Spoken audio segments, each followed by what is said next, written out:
ఆదికాండము 3వ అధ్యాయం.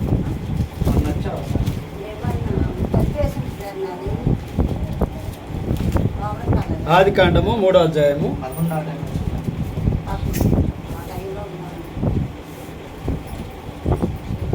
3వ అధ్యాయం.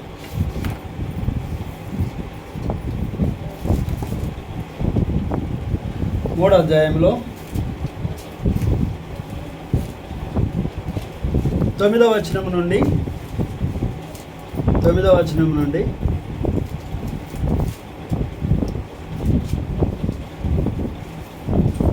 13వ వచనం వరకు ఉన్న వాక్యాన్ని చదువుకుందాం. 13వ వచనం వరకు. 9 నేను చదువుతాను, 10 మీరు చదవండి. దేవుడైన యెహోవా ఆదామును పిలిచి, నీవు ఎక్కడ ఉన్నావా? నేను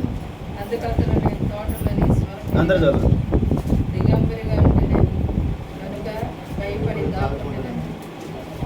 అందుకు ఆయన, నీవు దిగంబరువని నీకు తెలిపిన వాడెవడు? నీవు తినకూడదని నేను నీకు ఆజ్ఞాపించిన వృక్ష ఫలములు తింటివా అని అడిగాను.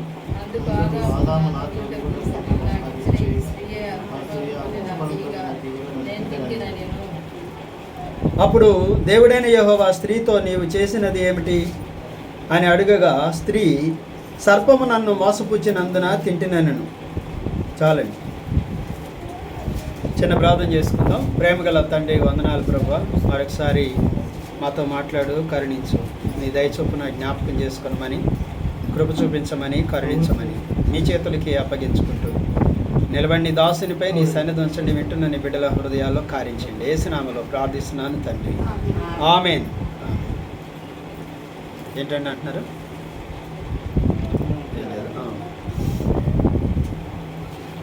మరి మనం చదువుకున్న వాక్యం మనకి బాగా తెలుసు. దేవుడు ఆదామును చేసి ఏదైనా తోటలో ఉంచాడు. అలాగే ఆదాముకి సాటి అయిన సహాయం, మరి ఒక స్త్రీని అంటే అవ్వను చేసి మరి వాళ్ళిద్దరిని కూడా అక్కడ ఉంచాడు, ఏదైనా వనంలో ఉంచాడు. అయితే వాళ్ళు దేవుని బిడ్డలుగా అక్కడ ఉంటూ వచ్చారు. దేవుని కుమారుడిగా, దేవుని యొక్క కుమార్తెగా ఉంటూ వచ్చారు. అయితే ఏం జరిగింది? ఒకరోజు మరి సాతాను ఎక్కడికి వచ్చింది? ఆ స్త్రీ అయినటువంటి అవ్వ దగ్గరికి వచ్చింది. వచ్చి ఏమని చెప్పింది అంటే, 3వ వచనం 3వ అధ్యాయం మొదట్లో చూడండి. దేవుడైన యెహోవా చేసిన సమస్త భూజంతువుల్లో సర్పము యుక్తి గలదై ఉండెను. అది ఆ స్త్రీతో, ఇది నిజమా? ఈ తోట చెట్లలో దేని ఫలమునైనను మీరు తినకూడదని దేవుడు చెప్పెనా అని అడిగాను. అందుకు ఆ స్త్రీ, ఈ తోట చెట్ల ఫలములను మేము తినవచ్చును. అయితే తోట మధ్యనున్న చెట్టు ఫలములను గురించి దేవుడు మీరు చావకుండానట్లు వాటిని తినకూడదని, వాటిని ముట్టకూడదని చెప్పెనని సర్పముతో అనెను. అంటే సాతాను మరి ఎవరి దగ్గరికి వచ్చింది? ఆదాము దగ్గరికి రాలేదు. ఎవరి దగ్గరికి వచ్చింది? అవ్వ దగ్గరికి వచ్చింది. ఎవరి దగ్గరికి వచ్చింది? అవ్వ దగ్గరికి వచ్చి చెప్పింది అన్నమాట, అడుగుతుంది. అంటే సాతాను ఎవరి దగ్గరికి వస్తాడు? ఎవరైతే బలహీనలు ఉంటారో వాళ్ళ దగ్గరికి వస్తాడు. అది బలహీనలు అంటే ఎవరు? దేవుడు చెప్పిన మాటని అనుమానించే వాళ్ళు బలహీనం. దేవుడు అన్నాడు, నేనే నీకు వెలుగుని, నేనే నీ రక్షణ, భయపడమాక ఎల్లు అన్నాడు.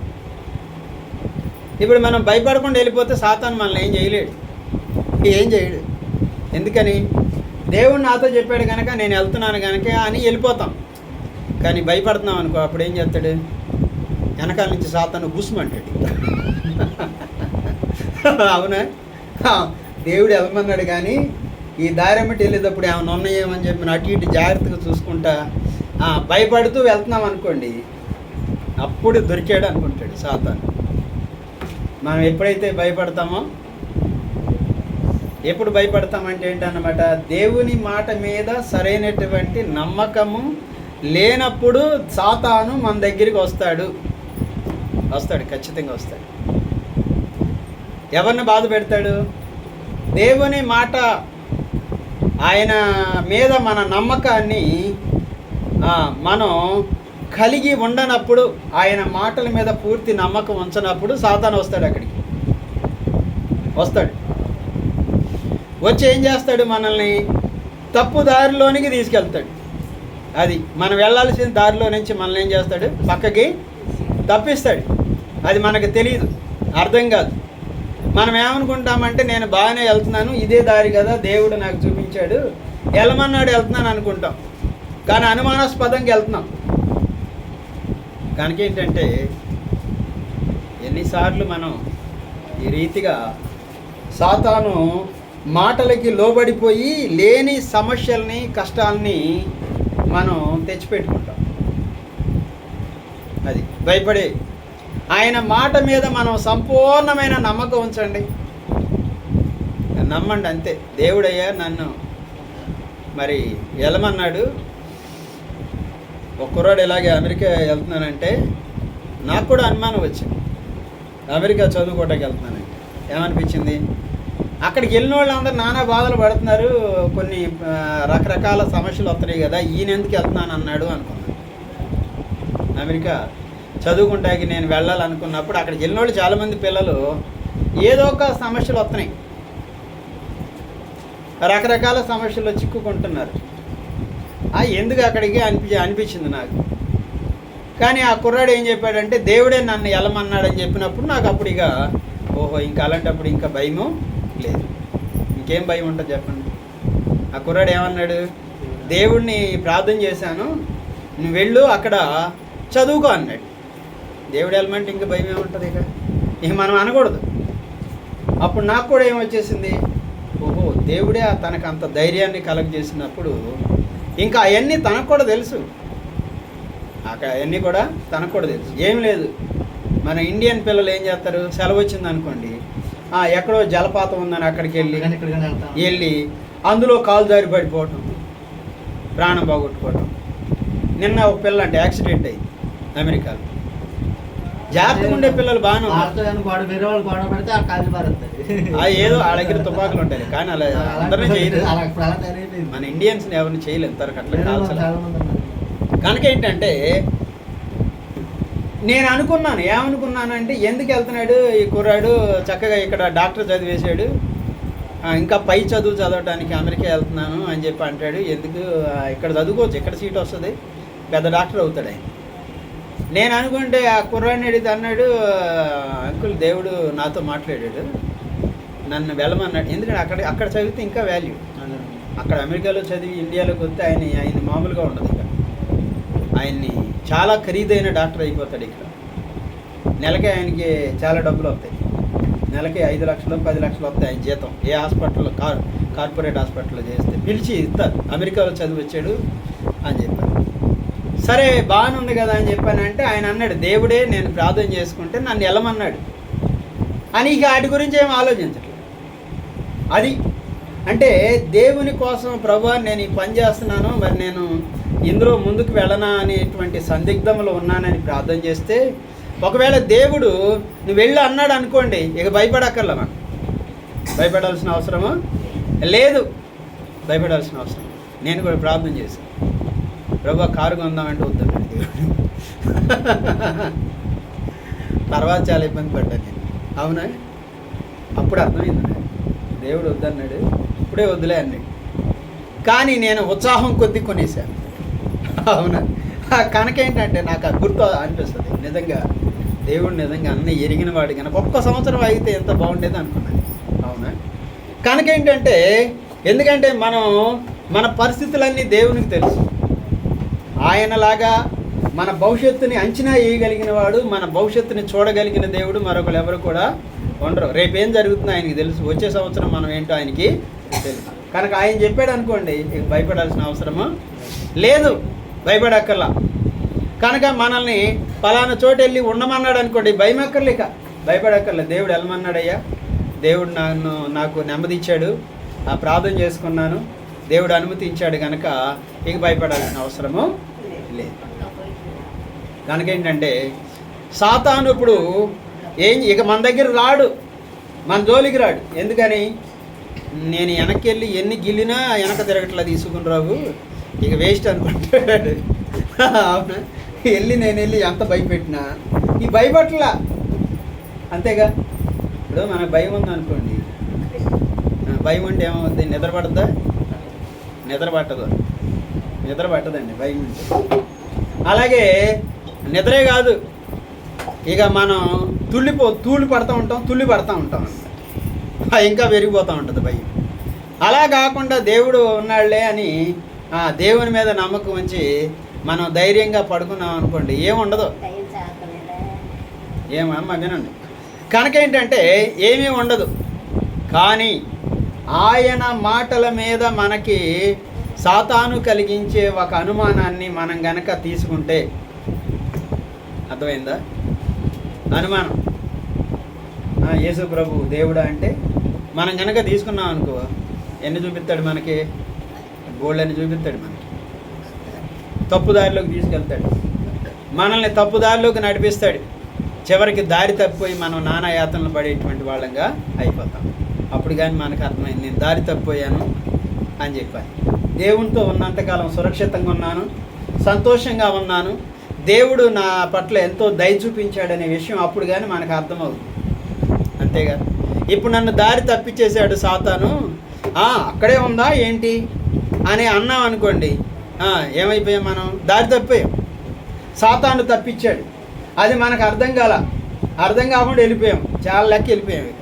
అప్పుడు వెనక్కి తిరిగి చూస్తే ఏముండదు మనకి. కనుక ఏంటంటే మన యొక్క బలహీనతలను ఆధారం చేసుకుని సాతాన్ అంటే మీరు అనుకోవచ్చు, సాతాన్ రాడండి, సాతాను కాదు, మన పక్కన వాళ్ళు చెప్తారు. గుడికే ఎందుకు వెళ్ళాలయ్యా, ఎందుకు అక్కడికి వెళ్తున్నారు, మన దేవుడు లేడా ఏంటి అనరా? ఎవరు అనిపించారనుకుంటున్నారు మీరు? ఎవరు అనిపించారనుకుంటున్నారు? వాళ్ళు కాదు, అందే సాతాను అనిపించాడు. మీకు అర్థం కాల, మనకు అర్థం కాల, మనకు లేడా ఏంటండి అని. ఉన్నాడు, కానీ ఆయన ఎలా ఉన్నాడు అన్న ఆయన ఎలా ఉన్నాడో ఒకసారి చూస్తే మనకు అర్థం అవుతుంది. మనకు కూడా ఉన్నాడంటే ఎలా ఉన్నాడు మనం పరిశీలిస్తే అర్థం. అన్నీ ఉంటాయి, పాపం ఉంటుంది, అబద్ధం ఉంటుంది, మోసం ఉంటుంది, లోభం ఉంటుంది, ఈర్ష్య ఉంటుంది, ద్వేషం ఉంటుంది, ప్రతీకారం ఉంటుంది, పగ, ఇవన్నీ ఉండి నాకు కూడా దేవుడు ఉన్నాడంటే అవునా? అది రైటేనా? కాదు. కనుక ఏంటంటే మనల్ని తప్పించడానికి సాతాను రాగా రాడండి, గుర్తుపెట్టుకోవాలి. ఇక్కడ అవ్వ దగ్గరికి ఎలా వచ్చాడు? సర్పం వచ్చాడంటే అందంట. ఏమందో చెప్పండి, ఏమంది? దేవుడైన యెహోవా చేసిన సమస్త భూజంతువుల్లో సర్పము యుక్తి గలదై ఉండెను. అది ఆ స్త్రీతో, ఇది నిజమా? ఈ తోట చెట్లలో దేని ఫలములనైనను మీరు తినకూడదని దేవుడు చెప్పెనా అని అడిగింది. ఎవరంటే యుక్తి గలదంట. కనుక ఏంటంటే ఇక్కడ కూడా భూమి మీద కూడా యుక్తి గల వాళ్ళు ఉంటారు. యుక్తి, కుయుక్తి. ఇప్పుడు ఒక మనిషి క్షేమం మన చేతిలో ఉందా? చెప్పండి. మన క్షేమం మన చేతిలో ఉందా? ఉందనుకుంటే ఎవరు మనం? తెలివి తక్కువ వాళ్ళు. నా క్షేమం నా చేతిలోనే ఉందంటే ఎవరు మనం? తెలివి తక్కువ వాళ్ళు. మన అజ్ఞానం. నా క్షేమం నా చేతిలోనే ఉందంటే నేను చాలా చూసుకుంటూ వెళ్తాను, బ్యాటరీ లైట్ వేసుకుంటూ వెళ్తాను, నేను చాలా జాగ్రత్తగా ఉంటాను. ఇవన్నీ ఉన్న వాళ్ళందరూ క్షేమంగా లేరు. అంటే మన తెలివితేటలు, మనకున్న జ్ఞానం, మనకున్నటువంటి సంపద, మనకున్నటువంటి ఏవి కూడా మనల్ని కాపాడలేవు. గుర్తుపెట్టుకోవాలి. ఇవేవి మనల్ని కాపాడలేవు. నా ఉద్యోగము, నాకున్న డబ్బులో, మీకున్న డబ్బులో ఏవీ కాపాడలేవు. ఎప్పుడైతే ఈ సత్యాన్ని మనం గుర్తెరుగుతామో అప్పుడు మనం ఏం చేస్తాం? దేవా, నువ్వు ఎలా చెప్తే ఆ రీతిగా నడుచుకోవడానికి నీ దాసుడు సిద్ధంగా ఉన్నాడు ప్రభు అని చెప్పాను. అవును. దేవుడు నాతో ఉండాలి, నేను దేవునితో ఉండాలి, లేకపోతే నా క్షేమం నా చేతిలో లేదు, నా క్షేమం నా చేతిలో లేదన్నమాట. డాక్టర్ గారు మరి అంత గుండె డాక్టర్ గారు చచ్చిపోయాడంటే మరి ఆయన చేతిలో ఉందా? ఆయన గుండె డాక్టరేగా, గుండె జబ్బులు చాలామంది కాపాడాడుగా, కానీ ఆయన గుండె జబ్బుతో చచ్చిపోయాడు. రాత్రి వచ్చింది, తెల్లారేసరికి ఇంట్లో పడుకున్నాడు, తెల్లారేసరికి లేడు. మరి ఆయనకి తెలియదా గుండె జబ్బు డాక్టర్ గుండెపోటుతో పెద్ద పేపర్లు వచ్చింది. కనుక ఏంటంటే ఏది తనకున్నది ఏది తనను కాపాడలేదండి, దేవుడు తప్ప. కనుక మన జ్ఞానం ఏమై ఉండాలి? దేవుడే అది. కనుక ఈ వచ్చి ఏమందంటే యుక్తిగా చెప్పింది, యుక్తిగా ఏమని చెప్పింది అన్నమాట. యుక్తితో అంది, దేవుడు మిమ్మల్ని ఈ తోట చెట్లలో ఏవైనా తినొద్దని చెప్పాడా అని అంది. అప్పుడు అవేం చేసింది? నాకు అనుమానం ఏంటంటే ఆదాము ఎందుకంటే ముందున్నాడుగా అక్కడ, కానీ ఆదాము దగ్గర రాల. ఆదాముకి ఏముంది? దేవుడు ఏం చెప్తే అదే చేశాడు. ఇక నమ్మడు, నువ్వు వెళ్ళి చెప్పినా నమ్మడు. మనం వెళ్ళి ఇప్పుడు ఎవరన్నా నా దగ్గరికి వచ్చి యేసు ప్రభు అయ్యా మరి ఇదేంటయ్యా అలా చేశాడంటే నేనేం చెప్తాను? అలా చేయలేదు దేవుడు అని ఎందుకు అనుకుంటున్నావు అంట. ఎందుకు అనుకుంటున్నావు అంటే ఇలా చేశాడంటే అలా ఎందుకు చేశాడో చెప్పనా దేవుడు అని చెప్పని నేను చెప్తాను. అంతేగాని ఆయన చెప్పిన దాన్ని భుజాన్ని వేసుకుని నిజమా అలా చేశాడా దేవుడు అన్నా. ఎందుకని? కొంచెమన్నా తెలుసు కనుక దేవుని గురించి. అదే కొంతమంది ఏం చేస్తారు, చెవిచ్చేస్తారు, ఇక అంతే. చెప్పు ఏంటని చెప్పాను. ఇంక వినేసినాక లోపల ఏమనిపిస్తుంది అనమాట, అబ్బో యేసు ప్రభు అంట ఇలా అంట అలా అంట అని చెప్పానంటే మనం కూడా నమ్మేసి ఆయన మీద ఉన్న నమ్మకాన్ని పోగొట్టుకుని ఎవరి చేతిలోకి వెళ్ళిపోతాం? ఇది తీసుకొచ్చింది ఎవరు? సాతానే. చక్కగా సాగిపోతున్న మన జీవితంలో సాతాను ఏం చేశాడంటే తీసుకొచ్చి ఒక అనుమానాన్ని కలగజేశాడు. ఇక అది మనల్ని పట్టుకుని వదిలిపెట్టు. అవునా? నేను కూడా అనుకున్నా, ఏమనుకున్నాను తెలుసా? దేవుడు లేడు, దెయ్యం లేదు అనుకున్నా. దేవుని నమ్ముకున్నాక మళ్ళీ మధ్యలో అనిపించింది నాకు, అవును మరి రాత్రులు అందరూ బయట తిరుగుతారు, మా నాన్న వెళ్ళి కుప్ప దగ్గర పడుకుంటాడు బోల్డన్ని సార్లు ఒక్కడే పొలంలో, మరి దయ్యం ఉంటే ఏమన్నా అవ్వాలి కదా, కనుక దయ్యం లేదు. నా రీజన్స్ అన్నమాట, నా తెలివి. అవును మరి నైట్ వెళ్తున్నారు కదా, వాళ్ళకి ఏం కాలేదు కనుక దయ్యం లేదు, దేవుడు కూడా లేదు అనుకున్నా. కొన్నాళ్ళు నమ్ముకున్నాను. అప్పుడు కానీ అర్థమైంది నాకు, దేవుడు నా ముందు తీసుకొచ్చి నుంచో పెట్టాడు దయ్యాన్ని. నేను నడుతున్నా, నా ముందు నడుతుంది ఒక అమ్మాయి. అప్పుడు కానీ అర్థమైంది, అమ్మ బాబు దయ్యం ఉంది, దేవుడు ఉన్నాడని అర్థమైంది నాకు. అంటే బుద్ధి చెప్పాడు నాకు. నేను వెళ్తుంటే నా ముందు ఒక అమ్మాయి నడుతుంది, కొంతలేక నడిచినాక నేను ఆ అమ్మాయిని అందుకోవాలని చూస్తున్నా. చీకటి, కటికి చీకటి, రాత్రి 10, చిమ్మ చీకటిలో జుట్టు ఎరబోసుకుని వెనకాల తలంటు పోసుకున్న అమ్మాయి నా ముందు నడుతుంది. నేనేం చేశానంటే ముందు అడగకుండానే ఆమెను కలుసుకోవాలని ఎంత స్పీడ్ నడుతున్నా నాకంటే ఎంత దూరం ఉంటుంది ఇప్పుడు. అస్సలు కలవలేకపోతున్నా. అప్పుడు ఏం చేశానంటే, ఏ పాప ఎవరు నువ్వు అన్నా. పలకరించా. మొదటి ప్రయత్నంలో కలవాలని చూశాను, కలవలేకపోయాను. రెండో ప్రయత్నంలో పలకరిస్తే కనపడలా, మాయమైపోయింది. అమ్మ బాబు అనుకున్నా, దేవా నీ వందనాలు, బుద్ధి చెప్పావు నాకు. నేను మూర్ఖుడిలాగా తిరిగేస్తున్నాయిగా, దేవుడు లేదు దయ్యం లేడు, అర్ధరాత్రి అయినా తిరిగేయచ్చు, ఏం భయం లేదు మనకని చెప్తున్నాను. అవునా? కనుక దేవుడు ఏమి నేర్పించాడంటే, ముందునైనా దేవుడు నేనున్నాను, నువ్వు నమ్ముకుని నీ జ్ఞానం చొప్పున ఏమనుకుంటున్నావంటే ఏమీ లేదనుకుంటున్నావు కదా, ఇప్పుడు చూడండి. అప్పుడు కానీ అర్థమైంది. అంటే నేను తప్పిపోయకుండా, దేవునికి దూరం అయిపోకుండా దేవుడు నన్ను ఏం చేశాడంటే కాపాడాడు. మన ఆలోచనలు ఇలాగే వస్తూ ఉంటాయి, కొన్ని సరిచేస్తూ ఉంటాడు దేవుడు. అవునా? విడిచిపెట్టేయి. కనుక ఏంటంటే మనము దేవుని మాట విన్నాము, ఒక మాట విన్నాము అంటే దాన్ని సంపూర్ణంగా ఏం చేయాలి? నమ్మాలి. ఏం చేయాలి? నమ్మాలి. అది దేవుడు చెప్పింది అన్నమాట. నువ్వు నమ్మిన ఎడలా ఏం చూస్తావు? దేవుని యొక్క మహిమను చూస్తావు, మారుతా అని చెప్పాను అన్నాడు దేవుడు. నువ్వు నమ్మితే చాలు, నువ్వు నమ్ము, గొప్ప కార్యం చూస్తావు దేవుడు. కనుక ప్రభు మాటను దేన్నైనా మనం నమ్ముదాం, విశ్వసిద్దాం. అప్పుడు దేవుడు ఎవరో మనకి స్పష్టంగా కనపడతాడు.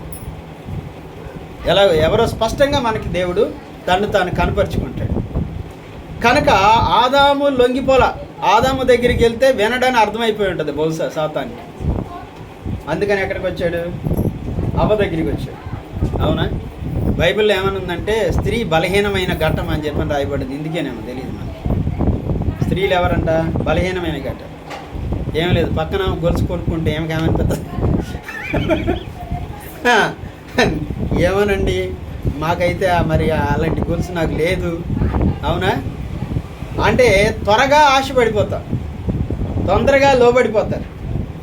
అది ఏ మాట కాబట్టి నిజం చెప్పాలి అంటే ఒక పాస్టర్ గారు 100 మంది గడ్డ ఉన్నవాళ్ళు ఒక చోట ఉంటారంట, కానీ 2 జడ ఉన్నవాళ్ళు ఒక చోట ఉంటారంట. పాస్టర్ గారు చెప్తున్నారు, జడ ఉన్న వాళ్ళు 2 ఒక చోట కలిసి ఉండరంట. అది అంటే అర్థం ఏంటి? మగవాళ్ళు 100 మంది ఉన్నా గొడవ పడకుండా ఉంటారంట. 2 లేడీస్ కలిసి ఉండటం చాలా కష్టం అని చెప్పి అన్నాడు పాస్టర్ గారు. ఆయనే కాదు, మా పాస్టర్ గారు కూడా చెప్తారు, మా పాస్టర్ గారు కూడా ఎప్పుడు చెప్తాడు. కనుక ఏంటంటే మేము అక్కడ తగ్గింది మా స్కూల్లోనే చూశాను నేను. మేము ఎవరం ఎప్పుడు పాటాడుకోం మగవాళ్ళు, కానీ 2 ఆడవాళ్ళు ఉన్నారు. ఒకళ్ళు ఆ మూలను కూర్చుంటారు, ఒక ఈ మూలను కూర్చుంటారు. వాళ్ళిద్దరు కలుసుకోరు. అవునా? ప్రత్యక్షంగా చూసాం.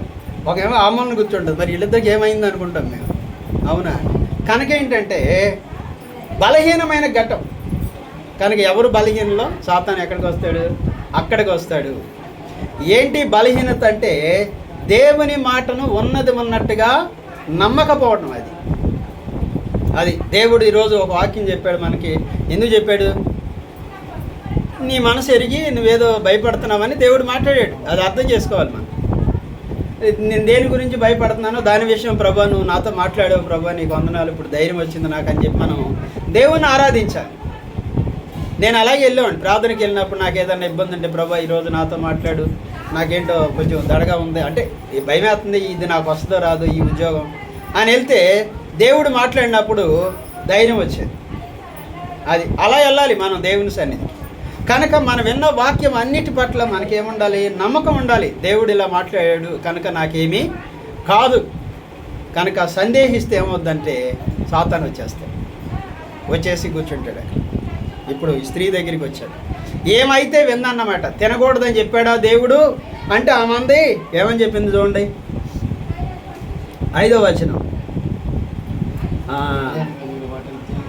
మీరు చావకుండినట్లు వాటిని తినకూడదని, వాటిని ముట్టకూడదని చెప్పాను అని చెప్పాను అందన్నమాట ఈ స్త్రీ. అప్పుడు సర్పం ఏమంటుంది? అందుకు సర్పము, మీరు చావనే చావరు, మీరేం గారు, మీరు చచ్చిపోరు. 2వది, ఏలయనగా మీరు వాటిని తినదినమున మీ కన్నులు తెరవబడిననియు మీరు మంచి చెడ్డలను ఎరిగిన వారై దేవదూతల వలె ఉందిరనియు దేవునికి తెలియను అని ఆ స్త్రీతో చెప్పింది. ఏమి ఇంకా పెంచేసింది ఏం ఆశని. అవునా? ఏం అసలే ఆశతో ఉంటే ఏమని చెప్పింది అనమాట, మీరు అసలు చచ్చిపోరు, అది దేవుడు అబద్ధం చెప్పాడు మీకు అని. 2వది ఏమంది, అవి తినదినమున మీరు ఏమవుతారు, మంచి చెడ్డలు మీకేంటో అర్థమైపోతాయి అంది. మంచి చెడ్డలు మీకు అర్థమైపోతాయి, మీరు దేవదూతల వలె ఉంటారు. ఎలా ఉంటారంట? మీ కన్నులు తెరబడతాయి, మీరు మంచి చెడ్డలను ఎరిగిన వారై దేవదూతల వలె ఉంటారు అని చెప్పని దేవునికి తెలుసు కనుకే మిమ్మల్ని అలా చెప్పాడు అని చెప్పి. ఇప్పుడు ఒక తల్లి ఉందనండి, ఆ బుడ్డోడు ఉన్నాడు. ఏం చెప్పుద్ది? నాన్న బయటికి రామాక భూషోడు ఉన్నాడు అంటది. అంటే నిజంగా భూషోడు ఉన్నాడు, ఆడికి భయం లేకపోతే ఆడు బయటకు వస్తాడు. అంతే కదండి. భూషోడు ఉన్నాడు ఆడేమంటాడు, అమ్మో భూషోడు ఉన్నాడు బయటికి వెళ్ళకూడదు అంటాడు. అవునా? పిల్లలు చెప్పండి, ఆడది నమ్మేస్తాడు. ఏమంటాడంటే బయటికి వెళ్ళకూడదు, అమ్మ చెప్పింది భూషోడు ఉంటాడంట, ఆడు పట్టుకెళ్ళిపోతాడంట, చెల్లి నువ్వు వెళ్ళమాక అంటాడు. అవునా? అంటే ఇప్పుడు దేవుడు ఏం చెప్పాడు? వాళ్ళ అమ్మ ఏం చెప్పింది? నిజంగా భూషోడు ఉంటాడా అంటే ఉంటారు, ఎత్తుకెళ్ళిపోయేవాళ్ళు ఉంటారు. కనుక వీడికి భయం లేకపోతే ఏమవుతాడంటే వీడు బయటికి వెళ్ళిపోతాడు, ఏదో జరుగుద్దని భయపెడద్ది తల్లి, అంతేగాని ఆడి మీద ఏమన్నా కోపంతోనా? ఇప్పుడు దేవుడు కూడా వీళ్ళకి ఏం చెప్పాడంటే మీరు అది తినొద్దు అన్నాడు. తింటే మీకు నష్టం కలుగుద్ది కనుక దేవుడు చెప్పాడు. ఇప్పుడు సాతాను ఏమంటుంది వచ్చేసి, ఏమంటుంది? మీరు తినుదినమున మీకేం కాదు, మీరు చనిపోరు, మీ కన్నులు తెరవబడతాయి, మీకు మంచి చెడ్డలు తెలుస్తాయి, మీరు దేవదూతల వలె ఉంటారు అని దేవునికి తెలుసు, అందుకే ఆయన చెప్పాడు. అప్పుడప్పుడు ఈ పిల్లల దగ్గర కూడా పెద్దోళ్ళు వచ్చి ఏమంటారు, అరే భూజోళ్ళు లేడేం లేదు రారా అంటాడు, గోళీలు ఆడుకుందాం రా అంటున్నాడు. అవునా? కనుక సాతాను ఇప్పుడు వచ్చి ఏమంటాడంటే మీరేం కాదు, మీరు ఇలా అయిపోతారంటే అప్పుడు వెంటనే ఏం చేసింది వెళ్ళిపోయి ఆయనకు కూడా చెప్పలే, ఆయనకు కూడా చెప్పకుండా వెళ్ళిపోయింది. ఆ కాయలు కోసేసింది, ఈమె తినేసింది, తీసుకొచ్చి ఈయనకి ఇచ్చింది. అవునా, చూసారా? కనుక ఏంటంటే చేసిరామంటే కొట్టొస్తారు ఈ స్త్రీలు. అవునా? పాస్టర్ గారు ఏమంటారంటే మీరు కోప్పడమాకండి అంటాడు ఆయన. కోప్పడమాకండి ఇలా చెప్తున్నందుకు అని చెప్పాను. చూసి రమ్మంటే కొట్టొచ్చేది. ఏమి వెళ్ళిపోయి ఏం చేసింది, ఆయన చెప్పకుండానే వెళ్ళిపోయింది. చెప్తే అడ్డగించేవాడేమో, తినొద్దని చెప్పాడు దేవుడు వెళ్ళమాకని చెప్పి అనేవాడేమో. చెప్పకుండా వెళ్ళిపోయి తినేయటం కాకుండా కొన్ని కోసుకొచ్చి ఏం చేసిందంట, ఆయనకి ఇచ్చింది. ఆయన కూడా ఏం చేశాడు, తినేసాడు. పోలిని ఆమె తింది కదా నేను కూడా తిందాం అనుకుని తిన్నాడేమో, తినేసాడు. కనుక ఇప్పుడు ఏమైపోయిందంటే దేవుడు వచ్చి వాళ్ళని ఎతుకుతుంటే వీళ్ళు వెళ్ళి దాక్కున్నారు. ఏమర్థమైపోయింది వీళ్ళకి, మేము దిగంబరులుగా ఉన్నామనే సంగతి వాళ్ళకి అర్థమైపోయి వాళ్ళు వెళ్ళి చాటును దాక్కున్నారు. దేవుడు వెళ్ళి పిలిచినప్పుడు నువ్వు ఎక్కడున్నావు అంటే, ప్రభా నువ్వు పిలిచినప్పుడు మేము తోట చెట్ల మధ్య దాక్కున్నాము అని చెప్పాను అన్నాడు. ఎందుకు దాక్కున్నారు మీరంటే, నేను తినొద్దు ఏం మాట్లాడి ఎందుకు దాక్కున్నారంటే, ఏం మాట్లాడకపోతే దేవుడు అన్న నేను చేయొద్దన్న పని చేశారా అన్నాడు. అప్పుడు కానీ చెప్పాడు, మేము దిగంబరులుగా ఉన్నాము కనుక మేము భయపడి నీ ఎదుటికి రాలేకపోతున్నాం అన్నాడు. నువ్వు దిగంబరు అని ఎవరు చెప్పారు నీకు అన్నాడు. నీకు బట్టలు లేవని ఎవరు చెప్పారు నీకు అని అంటే, ఇదిగో ఈమె ఏం చేసింది, నేను తినొద్దన్న ఫలం తిన్నారా అని అడిగాడు. ఆయన ఏం చేశాడు, మనుషులు ఎలాంటి వాళ్ళు చెప్పనండి, పక్కన వాళ్ళ మీద దోసేస్తాం. మొదలైంది అక్కడే. ఏమని చెప్పాడు, ఇదిగో నువ్వు నాతో ఉండటానికి ఇచ్చావు కదా ఈ స్త్రీని, ఈమె నాకు ఇచ్చితే నేను తిన్నాను. ఈమె నాకు ఇచ్చింది నేను తిన్నాను. అప్పుడు ఆమెను అడిగితే ఏముంది, సర్పం నన్ను మోసపుచ్చింది. చూడండి అక్కడ ఏమని రాశాడు, 12వ వచనం 11. అందుకు నీవు దిగంబరివని నీకు తెలిపిన వాడెవడు, నీవు తినకూడదని నేను నీకు ఆజ్ఞాపించిన వృక్ష ఫలములు తింటివా అని అడిగాను. ఏం మాట్లాడలా, నువ్వు దిగంబరమని ఎవరు నీకు చెప్పారంటే వీళ్ళిద్దరు ఏం మాట్లాడలే. అప్పుడు అన్నాడు, నేను తినొద్దన్న ఫలం తిన్నారా అన్నాడు. అప్పుడు అందుకు ఆదాము, నాతో నుండిటకు నువ్వు నాకు ఇచ్చిన ఈ స్త్రీయే ఆ ఫలముల్ని కొన్ని నాకు ఇయ్యగా నేను తిన్నాను అన్నాడు. అప్పుడు దేవుడైన యెహోవా ఆ స్త్రీతో, నువ్వు చేసింది ఏంటి అని అడిగితే ఆ స్త్రీ ఏముంది, సర్పము నన్ను మోసపుచ్చినందున తిన్నాను అందనమాట. ఎవరి మీద చెప్పింది, సర్పం మీద చెప్పింది.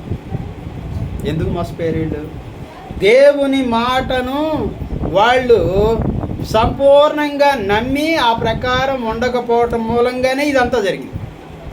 అది మనం ఎందుకు నష్టపోతాం, దేవుని మాటను సంపూర్ణంగా నమ్ము, నువ్వు దేవునిలో చాలా బలవంతుడు అవుతావు. ఇతరులకు కూడా చెప్తావు, ఏమని చెప్తావు, నేను నమ్మయ్యా, దేవుని నమ్మితే చాలు, నీ జీవితంలో నువ్వు ఆరోగ్యంగా ఉంటావని చెప్తావు, నీ జీవితంలో నువ్వు సంతోషంగా ఉంటావని చెప్తాం, నీ జీవితంలో నీకేమీ జరగదో, దేవుని నమ్ము, ఆయన మాటను నమ్మంతే. ప్రభు ఏమన్నాడు, ఈ చిన్న పిల్లల వలె ఎవరు నా యందు విశ్వాసం ఉంచుతారో వాళ్ళే నిత్యరాజ్యాన్ని స్వతంత్రించుకుంటారు. ఎలా విశ్వాసం ఉంచాలంట, చిన్నపిల్లలు ఏం చేస్తారు, ఏం చెప్తే అది నమ్ముతారు. అంతేగాని నాన్న చాక్లెట్ ఇస్తామంటే ఎక్కడ తెస్తావు నువ్వు, ఇక్కడ లేదుగా, ఇంట్లో లేదుగా అంటాడా, అనరు. చాక్లెట్ ఇస్తావా నాన్న, మా నాన్న చాలా మంచివాడు అంటారు. అంతేగా మరి పిల్లలు అంత అమాయకంగా, అంటే తండ్రి మాటని అంతగా నమ్ముతారు వాళ్ళు. తండ్రి కాదు బయట వాళ్ళు చెప్పినా నమ్ముతారండి. చాక్లెట్ ఇస్తానండి పిల్లలుగా, వాళ్ళకి నిష్కపటం తెలియదు, ఈ నన్ను మోసెత్తాడు లేకపోతే ఇస్తాడో ఎవడో ఏమండో, చాక్లెట్ ఇస్తానంటే చాలు. పాపం చాలా మంది పిల్లలు ఈ మధ్యకాలంలో అనవసరంగా చాలా పాపం ఆ తల్లిదండ్రులు ఏంటంటే పనికి వెళ్ళిపోవటం, ఈ పిల్లలు ఇంటి దగ్గర ఉండటంతో మోసగించే వాళ్ళు ఎక్కువైపోయి ఆ పిల్లల్ని పాడు చేస్తారు. అందుకే చాలా జాగ్రత్తగా ఉండాలి పిల్లల విషయంలో. ఎందుకంటే లోకం మారిపోయింది, ఒకప్పుడు లేదు. మా చిన్నతనంలో ఎప్పుడన్నా ఉన్నాయో, నా చిన్నతనంలో ఇక్కడే ఉండేవాళ్ళు, ఇంటి దగ్గర పెద్ద పిల్లలు ఉండేవాళ్ళు, చిన్నపిల్లలు ఉండేవాళ్ళు, ఎవరికి ఏ విధమైన హాని జరిగే కదా. ఇప్పుడు చూడండి ఎంత దారుణం అంటే, చిన్నపిల్లలు ఏంటంటే ఈ మందు ఎక్కువైపోయింది, గంజాయి ఎక్కువైపోయి ఆడేం చేస్తున్నాడు వాడికి తెలియట్లేదు. అంత దారుణంగా అయిపోయింది పరిస్థితి. అందుకే మన పిల్లల్ని జాగ్రత్తగా పెంచాలి, వాళ్ళకి భయం చెప్పాలి, జాగ్రత్తలు కూడా చెప్పాలి. కనుక ఏంటంటే ఏం జరుగుతూ వచ్చింది, ఆయన చెప్పిన మాటను చెప్పినట్లుగా మనం నమ్మాలి. అది ప్రభు చెప్పింది అదేగా, ఈ చిన్నపిల్లల వలె ఎవరు నా యందు నా మాట యందు విశ్వాసం ఉంచుతారో వాళ్ళే నిత్యరాజ్యాన్ని చేరుకుంటారు. అంతేగాని దేవుడు ఎలా చెప్పాడు? ఒక ఆయన అంటున్నాడు నాతో, బైబిల్లో కూడా తప్పులు ఉన్నాయి బ్రదరా అన్నాడు. కోపం వచ్చింది నాకు. బైబిల్లో కూడా తప్పులు ఉన్నాయంట. ఈయనకి ఎవరు చెప్పారు మరి? ఇక ఆయనతో వాదితేందుకు గొడవ అని వదిలేశారు.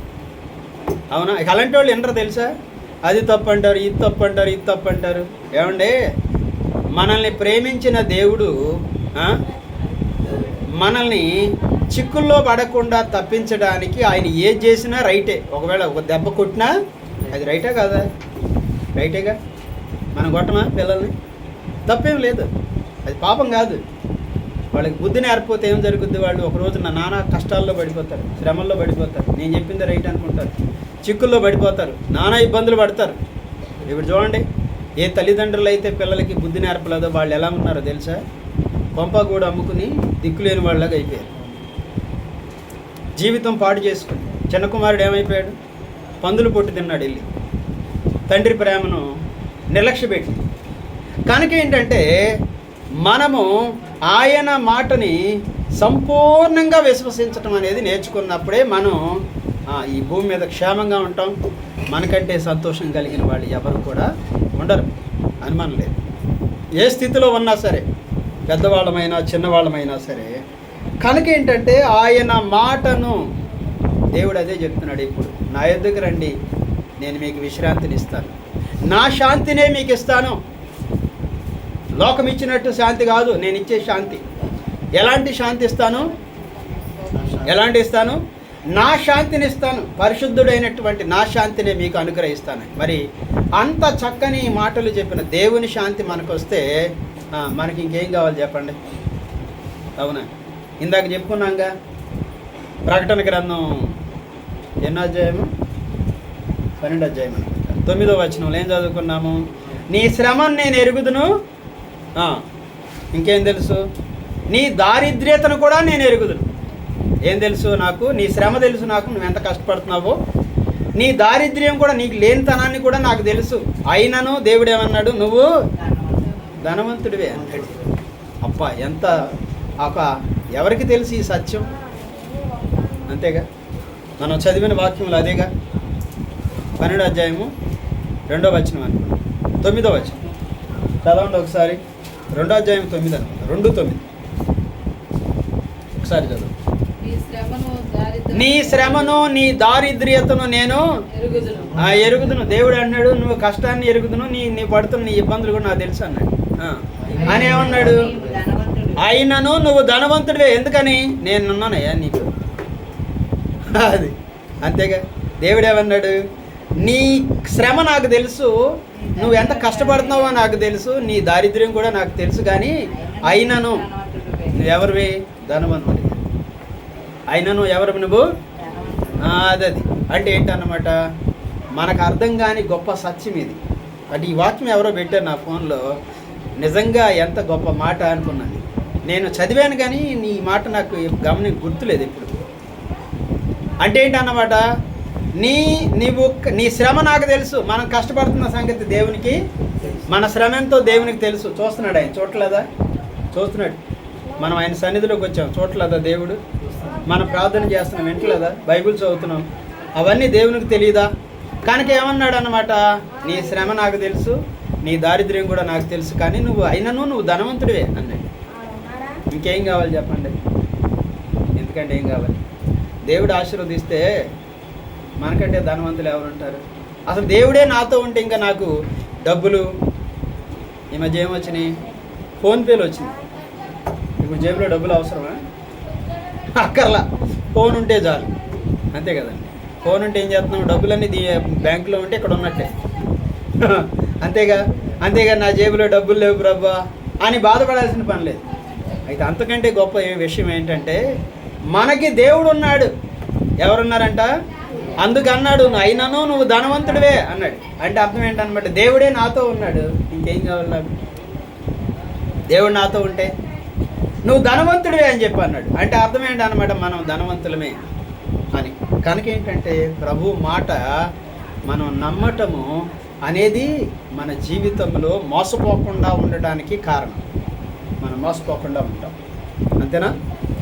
కనుక ఏంటంటే ప్రభు చెప్తూ వచ్చాడు, ఏమని చెప్పాడు అన్నమాట, ముగ్గురిని అడిగాడు. ముగ్గురిని అడిగినప్పుడు ఒకరి మీద నుంచి ఒకరు, ఒకరి మీద నుంచి ఒకరికి చెప్పుకున్నారు, ఒకరి మీద నుంచి ఒకరు.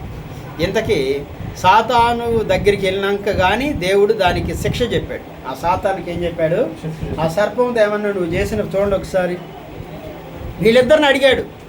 అవ్వని అడిగినప్పుడు ఏమంది, ఇదిగో ఆయనకి ఆదాముని అడిగితే ఏమన్నాడంటే, నువ్వు నాతో ఉండడానికి ఇచ్చిన ఆ స్త్రీ నాకు ఇచ్చిందంటే, దేవుడు వెళ్ళి ఎవరిని అడిగాడు, అవ్వని అడిగాడు. ఆమె ఏమని చెప్పింది, సర్పం నన్ను మోసపుచ్చిందంది. మనం కూడా మోసపోతా ఉన్నాం, గుర్తుపెట్టుకోండి. ఎవరో చెప్పిన మాటలేని. గుడికి వెళ్ళిపోయినా పర్లేదులేండి. అవునా, గుడికి వెళ్ళిపోతే పర్లేదా? ఎవరో ఒకరు ఏమంటారు, ఒకరోజు వెళ్ళిపోతే ఏమవుతుందండి, పర్లేదు.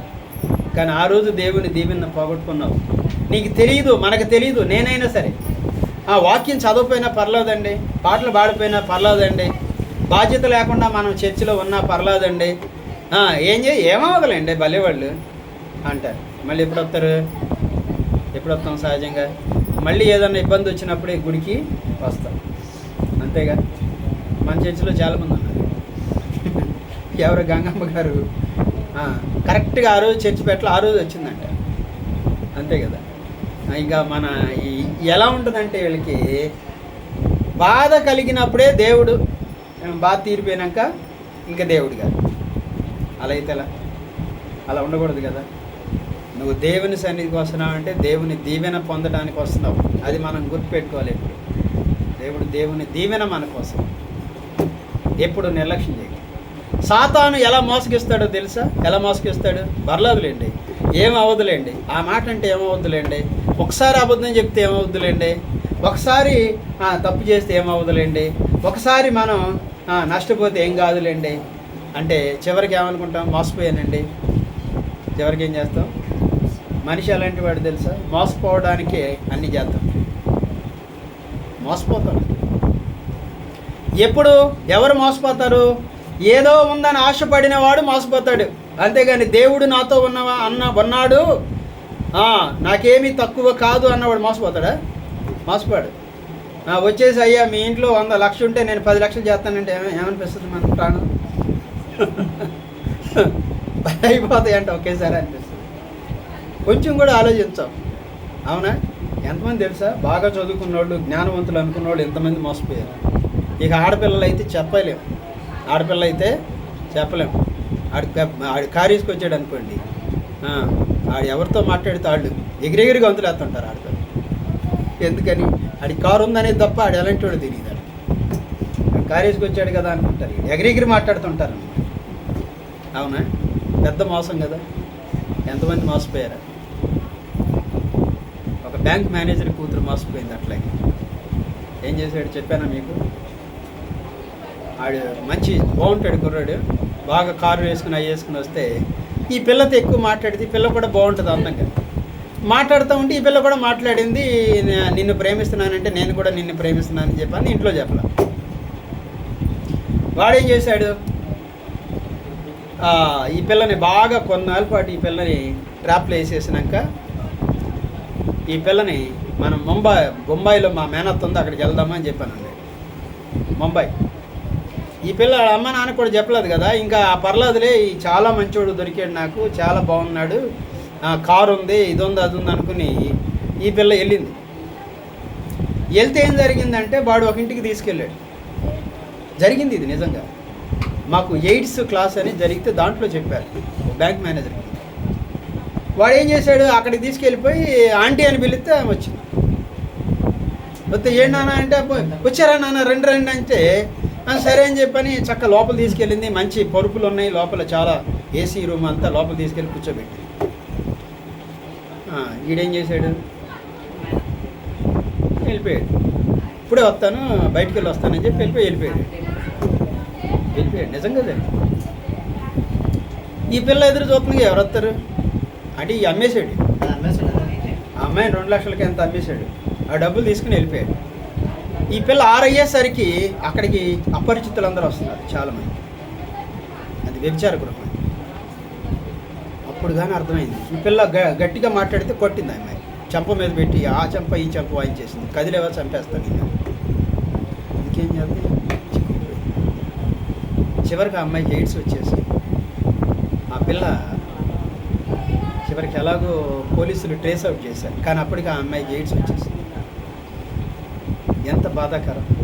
మోసం ఎలా ఉంటుందంటే చాలా నునుపుగా ఉంటుంది, చాలా తీయగా ఉంటుంది, చాలా చక్కని మాటలు మనకి వినిపిస్తాయి.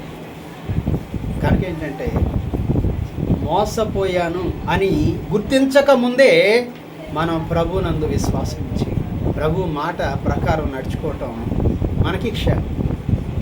అంతే తప్ప మోసపోయినాక దేవుడు విడిపిస్తాడులే కాదు, మోసపోకముందే. అందుకే దేవుని వాక్యం ఏమని చెప్పండి చూడండి, నేను ముగించేస్తాను. ఈ మాటలు చూడండి ఒకసారి. కొరింథీ పత్రిక 15:34 మీకు ఆపేస్తాను. మొదటి కొరింథీ 15:34. మొదటి కొరింథీ పత్రిక 15:34. గట్టిగా మరియు మేము గడియ ఉండగా ప్రాణభయంతో మొదటి కొరింథీ మోసపోకుడి దుష్ట సాంగత్యము ఎవరిని జరుపుద్దంట? మంచి నడవడికిని జరుపుద్ది. 15:34 అండి. మొదటి కొరింథీ 34 15 అధ్యాయంలో ఎంత చక్కని మాట దేవుడు చెప్పాడు. మోసపోవద్దు, ఏమవద్దు, మోసపోవద్దు. మంచి నడవడికి ఏం చేస్తుందంట? దుష్ట సాంగత్యము మంచి నడవడికిని చెడగొడద్దంట. కానీ ఏమనుకుంటారు, నేను చాలా మంచివాడినండి, నేను ఆడి మోసం ఎందుకు పడతాను అనుకుంటాడు. కానీ దేవుని వాక్యం ఏం చెప్తుంది అనమాట? దుష్ట సాంగత్యము, దుష్టునితో కలిసి నువ్వు తిరిగితే, దుష్టులతో కలిసి ప్రయాణం చేస్తే, దుష్టులతో కలిసి సాంగత్యము చేస్తే ఏం జరుగుద్దంట? మంచి నడవడిక అంతా కూడా పాడైపోద్దంట. ఏమని చెప్పింది వాక్యం? మోసపోవద్దు అంటుంది. కొంతమంది ఏమనుకుంటారో తెలుసా? ఏమనుకుంటారు, లోకంలో ఉన్నామండి తప్పదు, చీటి పేకలతో కలిసి నేను ఆడతానా అంటాడు. వీడు తాగేవాడుతూ ఉంటే నేను తాగానా ఏంటమ్మా అంటాడు. కానీ తాగుతాడు ఒకరోజు, అనుమానం లేదు. మంచివాళ్ళు ఎవరో అందులోకి వెళ్తాడు తప్ప అందులో నుంచి ఇందులోకి రాడు వాడు. ఇప్పుడు నేను నిలిచి ఉన్నానంటే కారణం ఎవరో? దేవుడు నిలబెట్టాడు కనుక ఉన్నా ఇట్లా, అంతేగా. మా స్నేహితులు మందు తాగుతుంటే నేను బయట కూర్చున్నా, దేవుని నమ్ముకున్నాను కనుక బయట కూర్చున్నాడు. ముందు దాకా వచ్చారు, అప్పుడు బయటకు వచ్చినాక వాళ్ళతో కలిసి వెళ్ళాం. అంటే వాళ్ళతో తిరగలేదు, కానీ మా నాతో పాటు చదివేవాళ్ళు, డిగ్రీ చదువుకుంటున్నాం. మంచివాళ్ళే, కానీ ఈ అలవాటు ఉంది వాళ్ళకి, ముందు దాగే అలవాటు. అంతకుముందు నేను ఒకసారి తాగాగా చెప్పాగా, ఇక అసలు ఏం మాట్లాడుతున్నానో తెలియలే నాకు. ఎన్ని కళ్ళు? 3 గ్లాసులు తాగి 5. నేను అనుకున్నా ఈ కళ్ళు తాగితే ఏముంటుంది అనుకుంటే, ఆడేం చేసాడు, పొలానికి తీసుకెళ్ళాడు పొద్దున్నే మోటూరులో.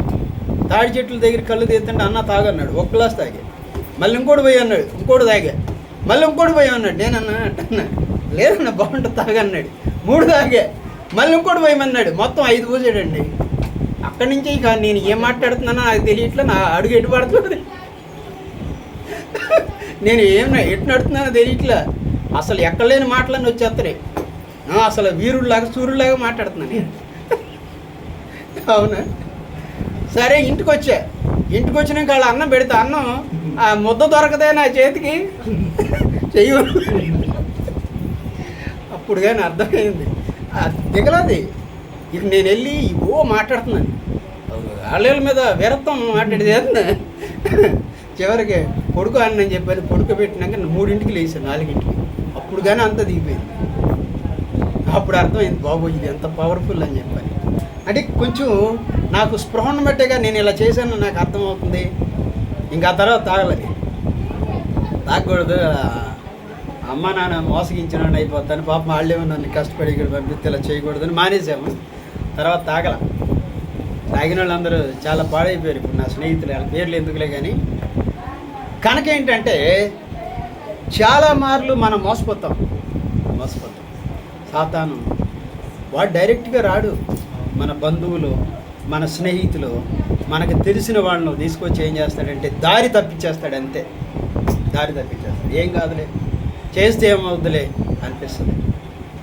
ఎప్పుడైతే దేవుని వాక్యాన్ని, ఆయన మాటల్ని, ఆయన మనకిచ్చిన వాగ్దానాన్ని, ఆయన మనతో మాట్లాడినటువంటి సందర్భాల్ని మనం మర్చిపోయినప్పుడు మోసపోతాం. అందుకే దేవుని వాక్యం ఏం చెప్తుంది? దుష్ట సాంగత్యం, లోకంలో దుష్ట సాంగత్యం చేయకూడదు, చేయొద్దు. కనుక ఏంటంటే 15 మోసపోకుడి. ఏం చేయొద్దు? అవ్వేమని చెప్పింది? మోసపోయానయ్యా అంది. ఏం చేసిందంట? చేసేసినాక అంటుంది, దేవుడు వెళ్ళి అడిగితే ఎందుకు ఇలా చేసావంటే మోసపోయానయ్యా అంటున్నాను. రెండవ చూడండి, గలతీ పత్రిక 6:7. దుష్ట సాంగత్యము మంచి నడవడిని పాడు చేస్తుంది తప్ప మంచి నడవడికి దుష్ట సాంగత్యాన్ని పాడు చేస్తుంది. గలతీ పత్రిక 6:7. ఇంకొకటే ఉంది. రెండవది ఏంటన్నమాట? 6వ అధ్యాయం, గలతీ పత్రికలో 6వ అధ్యాయంలో 7వ వచనం.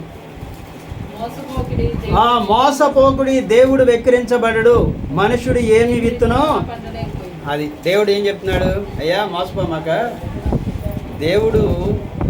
దేవునికి నష్టం జరగదు, దేవుని మాట స్థిరం. ఏమని చెప్పాడు? నువ్వు ఏది విత్తితే అదే పంట కోస్తావు. అంటే అర్థం ఏంటి? నువ్వు చెడుని విత్తితే, అంతేగా, చెడుని విత్తితే ఏ పంట కోయాల్సి వస్తుంది? చెడనే పంటే కోస్తావు. ఒకరిని కొట్టావు, నువ్వు కూడా కొట్టబడతావు. ఒకరిని తిట్టావు, నువ్వు కూడా తిట్టబడతావు. ఆయన తిట్టపోవచ్చు, ఫస్ట్ గారిని తిట్టాను అనొచ్చు, అక్కడికి వెళ్ళిన ఇంకోటి నిన్ను బాగా తిడతాడు. దేవుడికి తెలిసేది, అంతేగా. ఇప్పుడు పాస్టర్ గారే కాదు, మనలో ఎవరైనా ఇంకోటి తిట్టారు అనుకోండి, మనం వాళ్ళని తిరిగి తిట్టాం. కానీ ఏమవుతుంది అనుకుంటున్నారా మీరు? ఇంటికి వెళ్ళాక ఇంకొకటి తిడతాడు, కానీ వాడికి స్పృహ ఉండదు. నేను ఏది విత్తాననే విషయం వాడికి అర్థం కాదు. ఏమనుకుంటాడు? అదేగా, అలాగనుకుంటాడు మనిషి. మా హెడ్ మాస్టర్ కూడా ఎలాగంటే, ఏమవుద్దు మాస్టర్, ఆ పిల్ల చచ్చిపోయింది ఈ దుర్మార్గురాల మూలంగా, ఈ ప్రిన్సిపాల్ మూలంగా అన్నాడు. ఊరుకోండి సార్, దేవుడే కనుక వాళ్ళు వదిలేస్తే ఎవరిని ఎక్కడ పెట్టాలో దేవునికి బాగా తెలుసు. ఆమె, ఆ పిల్ల చనిపోయింది ఏ మూలంగా, కానీ ఆమె చనిపోకుండానే చచ్చిపోయింది, అంతకంటే ఎక్కువ బాధపడుతుంది. చూడండి, దేవుడు ఆమెకి శిక్ష రాదు, కానీ ఎలాంటి శిక్ష వస్తుందో తెలుసా? ఎందుకు ఈ బతుకు అనుకున్న పరిస్థితి వస్తుంది. చచ్చిపోవడం కంటే ఇది బెస్టా? ఈ బతుకు ఎందుకు, నాకు ఇలాంటి జీవితం ఎందుకు అనుకునే పరిస్థితులు వస్తాయి. కానీ ఆమెకు అర్థం కాదన్న, ఆమెకు అర్థం కాదు. దేవుడు విడిచిపెట్టాడు. అక్రమము చేయువాడు అక్రమము చేతనే నష్టపోతాడు. దేవుని వాక్యం అది. ఆయన వాక్యం నశించిపోదు.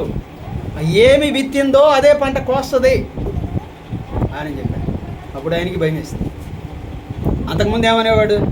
ఏమవుద్ది మాస్టర్, ఈ లోకంలో ఏం చేసినా ఏం కాదంటాడు. కాదు మాస్టర్, అలా అయితే ఈ పాటికి భూమి మీద ఎవరు ఉండేవాళ్ళు కాదు. ఒక రవిడి అలా ఉండిపోతే ఆడు దేవుడు వదిలేసాడు అనుకో, ఏమవుతాడు? మొత్తాన్ని పాడు చేస్తాడు. ఆడికి ఒక ఫుల్ స్టాప్ పెట్టేస్తాడు దేవుడు. చోట పెట్టేశాడు, ఆడు వెళ్ళిపోయాడు.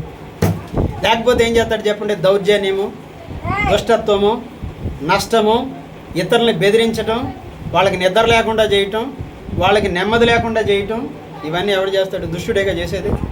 దేవుడు ఎక్కడ పెట్టాడు? ఫుల్ స్టాప్ పెట్టేశాడు. ఎక్కడితో అయిపోయింది. బెల్షస్సర్ని ఏమన్నాడు దేవుడు నిన్ను తూచాడు, నువ్వు తక్కువ అయ్యావన్నాడు. దేవుడు నిన్నేం చేశాడు? నీ తప్పులన్నీ చూస్తే నువ్వు చాలా తగ్గిపోయిపోయావు అన్నాడు. కనుక ఏంటంటే దేవుడు ఏం చేయడని అనుకోకూడదు. కనుక ఇక్కడ ఏమని చెప్తున్నాడంటే, మోసపోవద్దు, ఏది విత్తుతావో అదే పంట కోస్తావు. మరి నిజంగా ఈ సత్యాన్ని మనం ఎరిగితే ఎవరైనా దుష్టమైన పంటను విత్తుతారా? విత్తరు. ఈ సత్యం తెలియదు.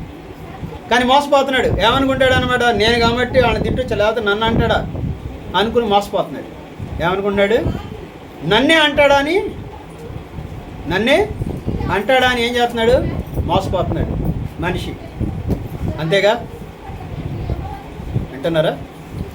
ఏమనుకుంటామన్నమాట? నన్నే అంటాడా అనుకుని మోసపోతున్నాం మనం. ఏం చేస్తున్నాం? నేను చేస్తే ఎవరండి నాకు ఎదురు చెప్పేది? మోసపోతున్నావు. ఏమవుతున్నావు? మోసపోతున్నావు. నువ్వు దుష్టత్వాన్ని విత్తుతున్నావు. అవునా? నాకు ఈ ఊర్లో అంటే తిరిగే లేదండి, మోసపోతున్నావు. నాకు చాలా డబ్బులు ఉన్నాయండి, డబ్బులతో మోసపోతున్నావు. నాకు చాలా తెలివి ఉందండి, మోసపోతున్నావు. నాకు చాలా జ్ఞానం ఉందండి, మోసపోతున్నావు. గుర్తుపెట్టుకో, మోసపోతున్నావు. నీ జ్ఞానం నిన్ను కాపాడలేదయ్యా, నీ ఆస్తి నిన్ను కాపాడలేదని వాక్యం చెప్తుంది.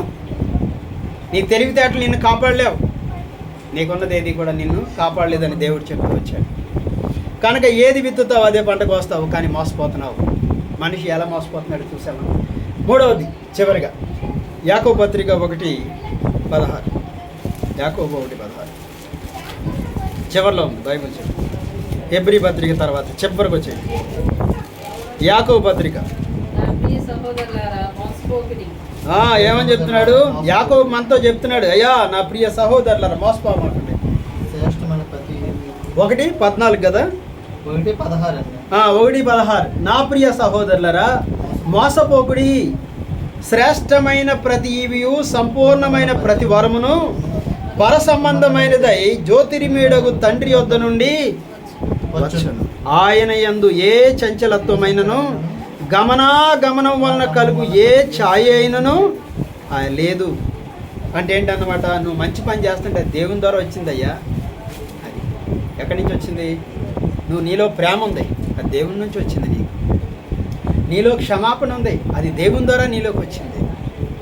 నీలో దయ ఉంది, అది దేవుని ద్వారా నీలో కలిగింది తప్ప నీవు భూ సంబంధమైంది కాదది అని ఏమని చెప్తున్నాడు? నా ప్రియ సహోదరులారా మోసపోమాకండి.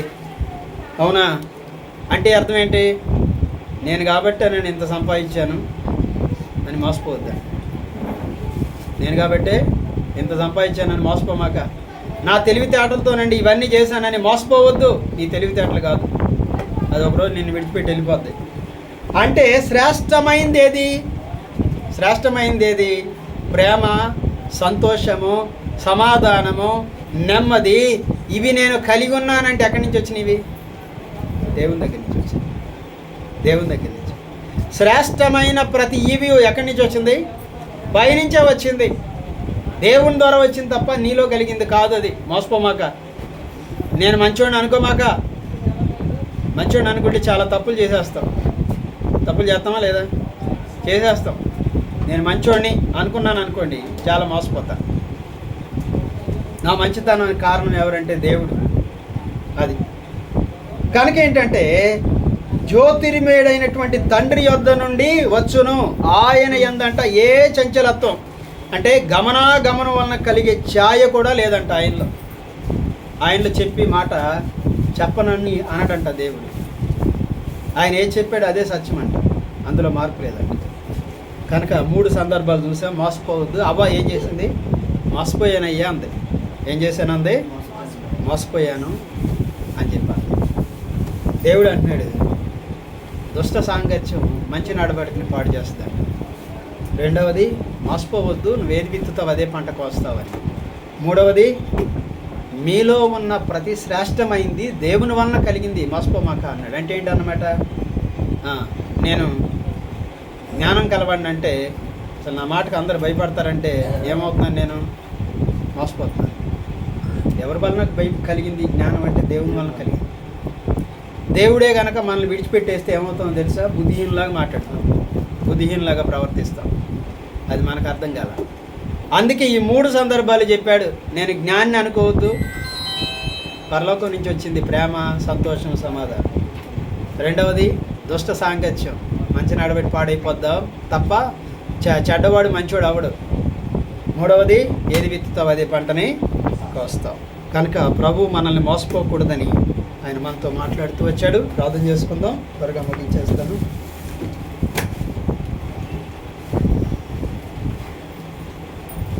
ప్రేమ గల తండ్రి, జీవాధిపతి, నీ వందనాలు.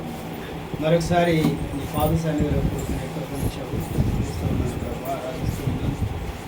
మరి నేను మోసపోకుండానట్లు సాతాను ఎప్పుడు మమ్మల్ని మోసగిస్తుందో మెలకు కలిగి నీ మాటలను సంపూర్ణంగా విశ్వాసం ఉంచిన వారిగా దయచి మీ సన్నిధి నుంచి దయ చూపించాలి. యేసు నామములో ప్రార్థిస్తున్నాను తండ్రి. ఆమేన్.